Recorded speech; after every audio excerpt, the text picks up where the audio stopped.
Téléspectateurs de la chaîne de la Nouvelle Vision, bonsoir et bienvenue à Question d'actualité. Nous avons choisi aujourd'hui de vous parler de la professionnalisation de la filière des déchets solides ménagers. Installez-vous confortablement pour suivre ce que la chaîne de la Nouvelle Vision vous propose.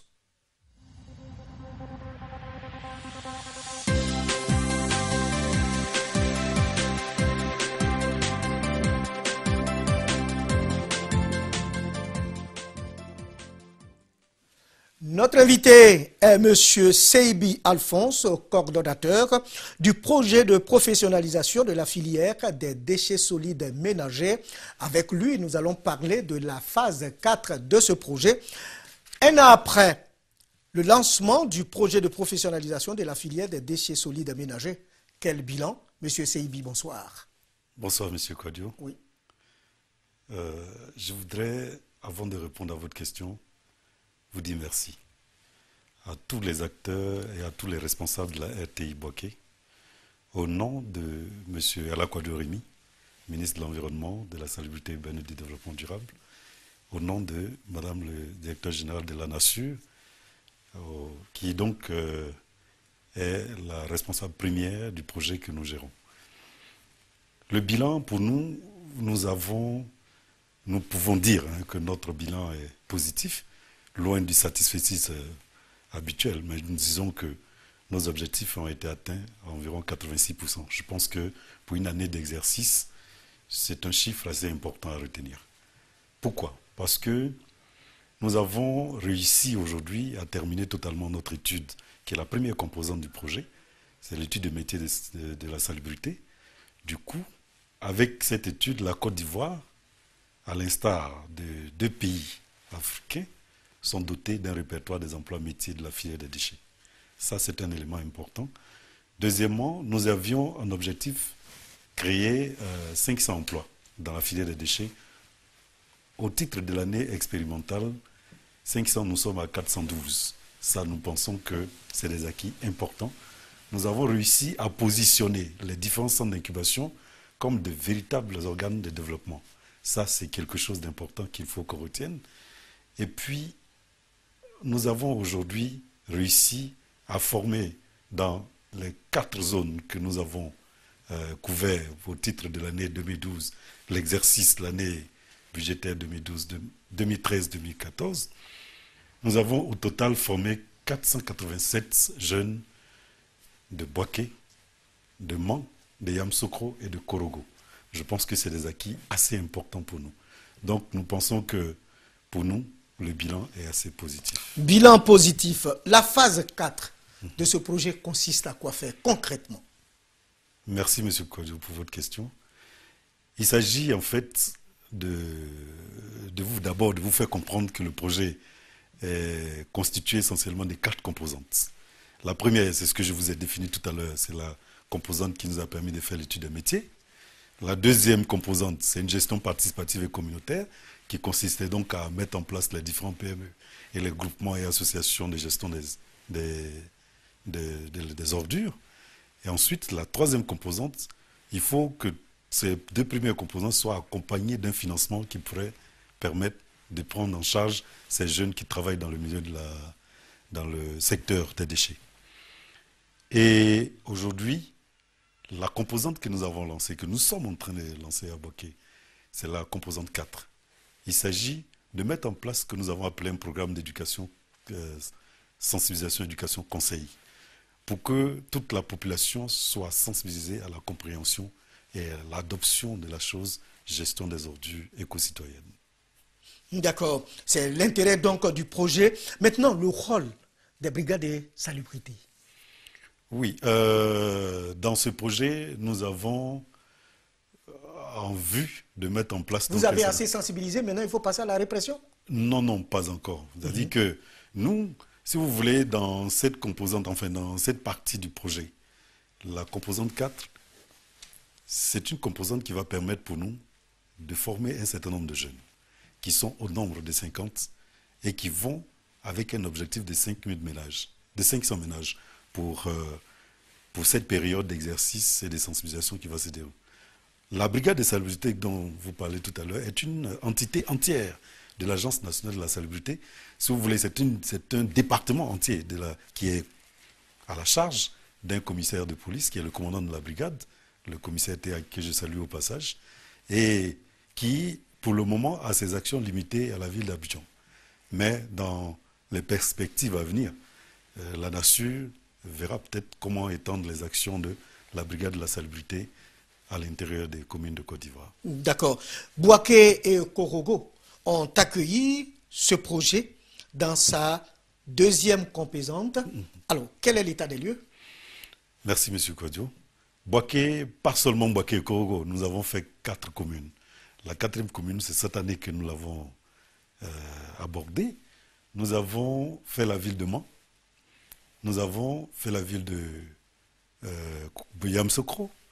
Nous sommes passés à Bouaké et Korogo s'est ajouté. Donc ça fait 4 en une année d'exercice. Je pense que c'est assez important. Alors, l'état des lieux, si vous voulez, on va vous faire un état des lieux exhaustif.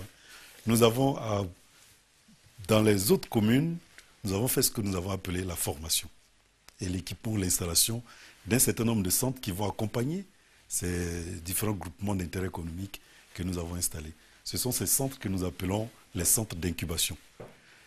Et à Korogo, comme à Bouaké, comme à Mans, comme à Yamsokro, vous avez ces centres qui fonctionnent. Et ces centres, pour la zone de Bouaké, ça a été pour nous une zone de référence. Parce que nous sommes partis de la première étape, donc c'était à Bouaké. Et à Bouaké, nous avons réussi à installer ce que nous avons appelé ce centre d'incubation, équipé en matériel roulant, en matériel informatique, à faire en sorte qu'il y ait en permanence la présence d'un consultant pour les accompagner à la gestion d'une PME, et ainsi de suite. Aujourd'hui, vous avez ces jeunes qui vivent de leur métier et qui sont assez satisfaits du projet. Oui, parlant bien sûr des jeunes, on va parler de leur utilisation en termes bien sûr de création d'emplois. Merci. Alors, vous voyez, lorsque en 2011, le président Alassane Ouattara définissait ses axes de développement, il en a défini 14. Nous, au ministère de l'Environnement, nous en avons choisi 2. Ce n'est pas à dessein. 2 qui sont l'axe stratégique numéro 3, qui consiste donc à la création d'emplois, et l'axe stratégique numéro 12, qui est l'amélioration du cadre de vie. Ces 2 axes, pour nous, ce sont des axes assez complémentaires. En même temps que vous participez... Et prioritaires aussi. Et prioritaires. En même temps que vous participez à l'amélioration du cadre de vie, on doit faire en sorte que ceux qui travaillent dans ce milieu-là et qui améliorent donc notre cadre de vie puissent vivre du métier ou de l'activité qu'ils ont choisi.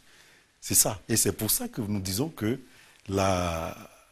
cette phase, pour nous, a été la phase la plus importante. Nous avons procédé d'abord au recrutement, à l'identification d'un certain nombre de jeunes qui, volontairement, ont décidé de s'inscrire dans ce métier-là, qui ont été formés, à qui nous avons appris le métier et qui travaillent dans ce milieu-là. Donc vous voyez, aujourd'hui, sur l'étendue des 4 zones que nous avons, nous sommes à environ, si vous prenez Bouaké, Yamsokro, Korogo et Mans, l'ensemble accumulé, nous avons fait un total de 487 et nous pensons que pour la première année, c'est assez positif. Nous pensons atteindre au moins 10 000. Alors, ces jeunes ont-ils compris comme vous que dans les ordures, il y a de l'or? Il n'y a pas seulement que, M. Kwadjo, il n'y a pas seulement que. Aujourd'hui, avec ce projet, nous voyons l'engouement même de la population. D'ailleurs, notre premier passage à votre émission ici, lorsque nous avons fait le même plateau, nous avons été envahis de coups de fil, d'appels par-ci. Parce qu'il y a des gens qui ont toujours souhaité s'inscrire dans ce milieu, mais qui n'ont pas eu les portes nécessaires s'ouvrir à eux. Nous leur avons ouvert une porte et nous pensons que l'engouement est assez important quand même. Alors, on peut donc retenir que dans le milieu, ou votre milieu, il y a des portes qui s'ouvrent pour les jeunes en matière d'emploi. Bien sûr. Nous disons que sur les 1 million d'emplois que le président de la République a promis, le secteur de la salubrité peut en procurer au moins 10 000. Je vais vous dire pourquoi. Nous avons mené cette étude dont je vous ai parlé tout à l'heure. De cette étude, il est ressorti, et les premiers résultats qui nous ont confortés dans notre position, c'est que le secteur de la salubrité peut contribuer à employer au moins 6% de la population. Ça, c'est un élément important, c'est un indicateur très fort. Deuxièmement, c'est que le secteur de la salubrité peut contribuer à hauteur de 11% du PIB, produit intérieur brut. Ça, c'est un élément très important également. Troisième élément que nous avons retenu, c'est que le secteur de la salubrité est pourvoyeur d'emploi. Et ça, pour nous, c'est des indicateurs tellement importants que nous disons que si le secteur est structuré, si le secteur est suivi, on peut arriver donc à faire comprendre aux Ivoiriens que le secteur de la salubrité est un secteur dont ils peuvent vivre, comme tous les autres secteurs. Alors, vous le dites si bien, plus d'1 million de tonnes collectées en 2013 dans le district d'Abidjan, on parle d'ordures ménagères. Bien sûr. À Bouaké, quelle est la quantité d'ordures enlevées? À Bouaké? Oui. Bon, je ne peux pas tout de suite vous faire cette approximation parce que nous avons les chiffres d'Abidjan. Mais lorsque nous sommes arrivés, on n'a pas... Ce que je voulais dire, mais ce que je peux dire, vous avez beaucoup enlevé. Ce que je peux dire, oui, c'est qu'avec notre intervention, avec les structures que nous avons installées, l'un des résultats importants que nous avons retenus, c'est la suppression de l'ensemble des plus grands dépôts sauvages que vous aviez dans la ville. Ça, c'est un indicateur important qu'il faut retenir. C'est-à-dire qu'aujourd'hui, à Bouaké, la situation de la ville paraît meilleure qu'il y a quelque temps avant. Alors que nous constatons que Bouaké est encore sale. Vous savez, M. Kouadio, j'ai souvent l'habitude de dire, et ça je paraphrase notre Madame Sarah Ouattara, le directeur général de la Nation, j'ai retenu cette phrase-là, que moi je répète dans les zones où nous passons. La gestion des déchets est un métier très ingrat. Vous enlevez les ordures aujourd'hui. Si vous avez un jour férié, que les acteurs ne travaillent pas, le jour suivant, c'est comme si vous n'avez rien fait. Parce que justement, la phase que nous abordons aujourd'hui n'a pas été un élément important dans la gestion des déchets depuis le début. La phase de sensibilisation. Vous voyez, je prends tout près, à côté de nous, au Ghana. Vous allez au Ghana, vous ne pouvez pas vous permettre de jeter un sachet dans la rue. Mais nous, ça fait partie de nos habitudes. Justement parce qu'ils ont été sensibilisés, ils ont été éduqués, ils ont été conseillés. Et c'est ça qui est important. Il faut que nous arrivions, nous, Ivoiriens, à comprendre que les ordures, c'est d'abord notre affaire, avant d'être l'affaire de l'État ivoirien. Parce que c'est nous qui vivons dans cet environnement-là. Un, nous gagnons parce que ces ordures, on peut les valoriser. Deuxièmement, nous gagnons pour notre santé. Puisque vivre dans un environnement pollué ne nous arrange pas. Donc pour nous, la première chose à faire, c'est de faire en sorte que la composante que nous sommes en train d'aborder ne soit pas une composante inscrite uniquement dans le projet, mais soit une composante qui est inscrite dans l'affaire de la gestion de la ville de Bouaké. Comment gagner dans les ordures? C'est simple. Il suffit simplement de savoir d'abord, un, que les ordures sont une matière première. Deux, de savoir qu'une matière première est faite pour procurer des ressources. Si déjà ça j'ai dans la tête, je ne fais plus des ordures n'importe quoi, parce que je sais que c'est mon affaire. Celui qui a un sac de cacao, il ne va pas le jeter. Il ne va pas marcher dessus. Il fera en sorte que son sac soit un élément qui puisse le procurer des ressources financières. C'est la même chose. Les ordures, pour des gens, c'est des ressources premières. Moi, j'en parle avec beaucoup de passion, parce que justement, j'ai vu ailleurs des gens faire fortune dans les ordures. Et ça, vous savez, je vais vous donner un exemple. Vous pouvez prendre du plastique, par exemple, je prends le sac de seau et les bidons que vous voyez. Vous le prenez, vous le faites passer dans un broyeur, comme on appelle simplement, c'est un broyeur mécanique. Il vous donne du granulé plastique, dont le sac coûte 5 500, le sac de 25 kilos. Vous avez une tonne, ça vous fait combien de francs? Beaucoup. Ouais. Bien. Alors, les industriels ivoiriens importent ces granulés de nos pays voisins. Pourquoi pas nous? Pourtant, ça pourrit partout ici. Vous voyez? Donc, on peut gagner dans les ordures. Et ça, il suffit simplement d'être passionné. D'accord. Alors, les moyens à mettre à la disposition de ceux qui s'investissent dans le milieu. Oui. Vous parlez des jeunes. Oui, bien sûr. C'est l'une de nos éléments, enfin... J'allais dire préoccupations. De nos préoccupations sur lesquelles nous travaillons. Parce que nous nous sommes dit que pour que les gens comprennent, il faut les emmener déjà à comprendre qu'on peut les aider. Parce qu'on ne peut apprendre à un enfant à produire dans un champ qu'en attrapant la daba avec lui. Nous lui donnons les premiers pas. C'est pourquoi nous disons que ce projet est un bébé. Nous le nourrissons jusqu'à ce qu'ils prennent leur autonomie. C'est pourquoi, dans l'installation des centres d'incubation dont je vous ai parlé tout à l'heure, nous avons donné un certain nombre d'équipements.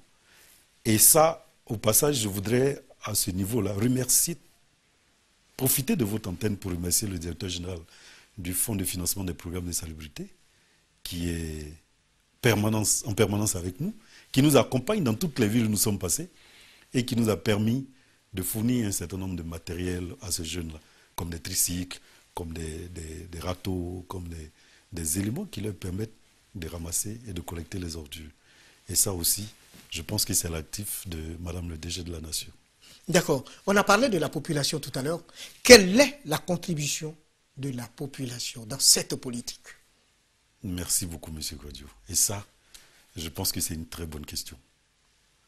Parce que, vous savez, je vous ai dit tantôt que le travail des ordures, c'est un métier très ingrat. Tant que la population ne s'implique pas à la compréhension du fait qu'ils sont les acteurs premiers du système de gestion des déchets, du mécanisme qu'on a mis en place, de la chaîne de gestion des déchets, tout ce que nous allons faire, c'est peine perdue.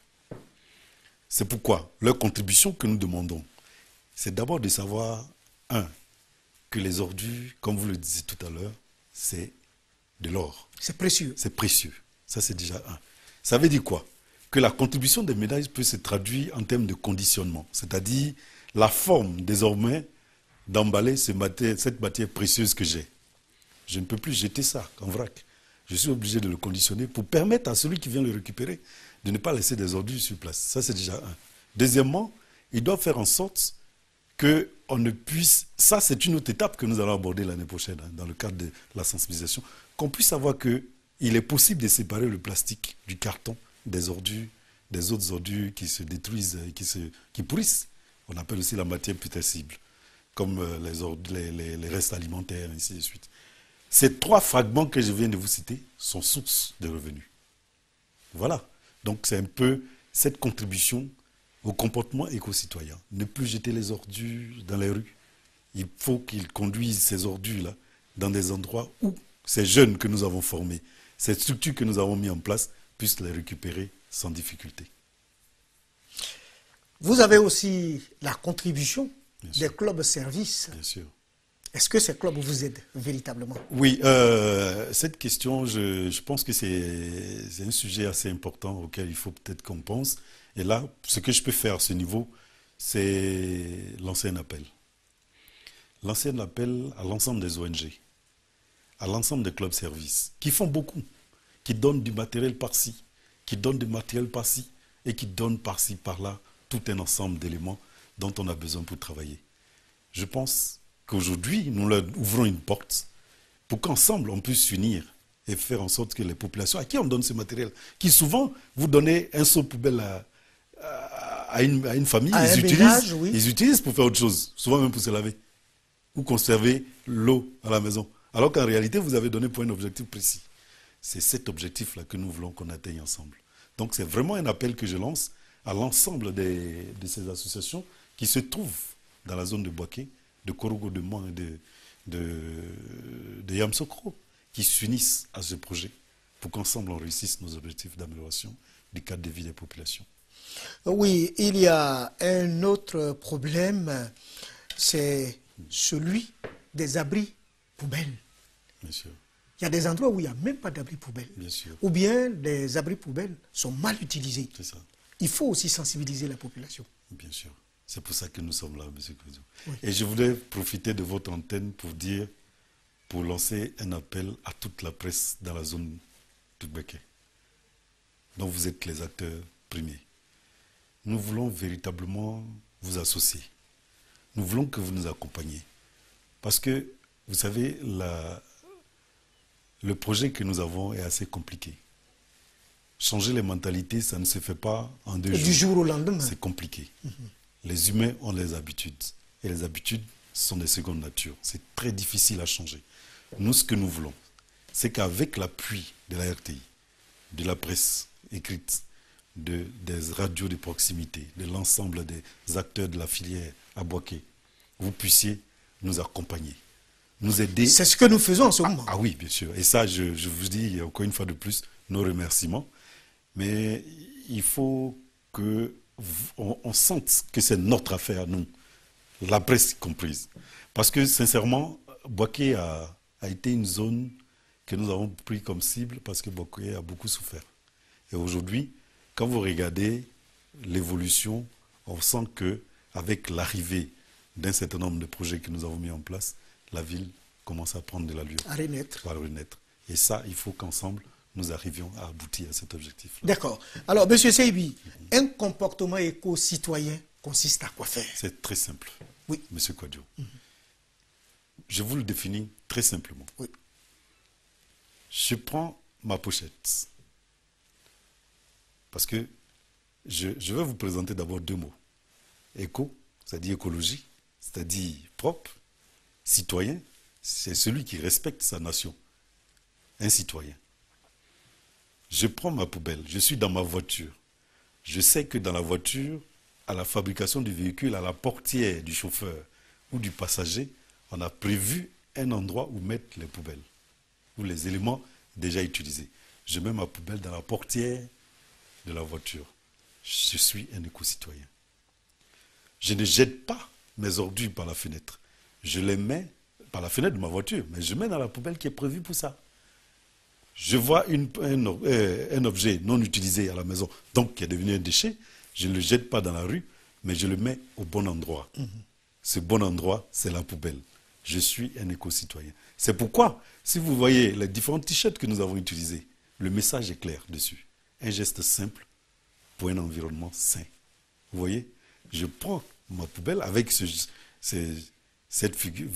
personne qui figure sur cette image que nous avons voulu prendre comme notre image de prendre ma poubelle, mon ordure, mettre cette ordure dans la poubelle, simplement, fait de moi un citoyen qui respecte l'environnement. C'est de ça qu'il s'agit. Et qui respecte aussi les autres Ivoiriens. Les autres Ivoiriens. D'accord. Mais il y a un manque de poubelles dans certaines localités. Ça, c'est une réalité. C'est une réalité qui est très perceptible de toute façon. Et ça, c'est ce que je vous dis. C'est des corrections à apporter. Voilà. C'est-à-dire que, vous savez, la gestion des ordures a subi beaucoup de changements. Et je pense que depuis 2007, avec le nouveau système que nous avons en Côte d'Ivoire, qui est assez rare, et nous pensons que c'est une méthode assez importante de permettre à l'État de véritablement s'impliquer dans la gestion des déchets. C'est un élément qui fait partie de ce que nous appelons la mise en place des infrastructures de gestion des déchets, y compris les centres de groupage dont vous parliez tout à l'heure, y compris les sites de pré-regroupement. Par exemple, un ménage qui soit avec son ordure, il faut qu'il sache exactement où le mettre pour que le précollecteur qui passe puisse le récupérer très rapidement. Vous voyez, ce sont ces éléments-là, la définition de ces sites de regroupement, mettre en place ce que nous appelons les poubelles fixes ou les poubelles mobiles, qui permettent aux gens, à un citoyen qui passe, de ne plus jeter comme ça, mais qui sache qu'à 100 mètres ou à 50 mètres, il y a une poubelle dans laquelle il peut mettre son ordure. Tout ça, ça fait partie d'un ensemble d'éléments qu'il faut qu'on mette en place pour que le système de gestion des déchets en Côte d'Ivoire puisse s'améliorer. D'où votre appel aux gestionnaires de nos communes. Absolument. Au premier magistrat. Absolument, M. Kwame. Je voudrais dire, ça souvent nous le disons, la nature, comme Madame le DG actuel aime le dire, n'est pas un opposant, mais un partenaire des collectivités. Vous savez, nous, on a cette possibilité ou cette mission dans nos prérogatives, c'est-à-dire l'encadrement des collectivités. L'une de nos missions principales, c'est l'accompagnement des collectivités à l'amélioration de la gestion. Ça veut dire quoi? Que c'est nos partenaires premiers. D'ailleurs, dans le cadre de ce projet, nous sommes, partout où nous passons, nous travaillons avec la mairie. C'est-à-dire que, main dans la main, aujourd'hui par exemple, nous avons ouvert la formation qui a eu lieu ce jour avec Madame l'adjoint au maire. Nous sommes tout le temps ensemble. Donc, ils sont les acteurs premiers. Ils sont les premiers concernés par la gestion des ordures ménagères.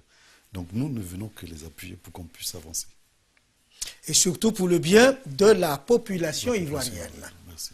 Votre appel à tous les Ivoiriens par rapport à un comportement éco-citoyen. Merci beaucoup. Avant de répondre à cette question, je voudrais vous donner une anecdote. Vous savez, je suis allé à Ouaga. Ouaga est propre. Hein? J'ai travaillé comme consultant à Ouagadougou pendant un moment. Ils ont dit, nous voulons une journée pour le ramassage des sachets plastiques. 100 francs qu'on donne. 100 francs. Ici, nous avons fait autour de 500, mais nous disons 100 francs par kilo. Que vous ramassez, vous venez, on vous donne 100 francs. Je vous dis qu'en une journée, la ville de Ouaga s'est débarrassée de l'ensemble de ces sachets plastiques. Vous voyez? Nous pouvons faire la même chose. Pas forcément avec une rémunération, mais ça va déjà que le plastique est un élément assez dangereux. Parce que c'est un élément qui n'est pas biodégradable, qui ne pourrit pas. Un sachet plastique que vous laissez là, il y a 400 ans pour qu'il se détruise. 400 ans, aujourd'hui, peut-être que vous avez 10 générations qui sont passées. Vous comprenez? Donc je vais dire que le geste simple que nous demandons, c'est de faire en sorte que je ne mange plus mon petit papier, ma banane brisée, et que je fasse le papier, je le jette là et continue ma route. Mais pendant que vous êtes en train de jeter ça, il y a quelqu'un derrière vous qui balaie. Il vit de ce métier-là. Il faut peut-être qu'on arrive à simplifier la vie, simplement. À dire aux gens que les ordures ont leur place. D'abord dans la poubelle, mais ce qui est important dedans, je peux le garder parce que demain, je peux l'utiliser pour autre chose.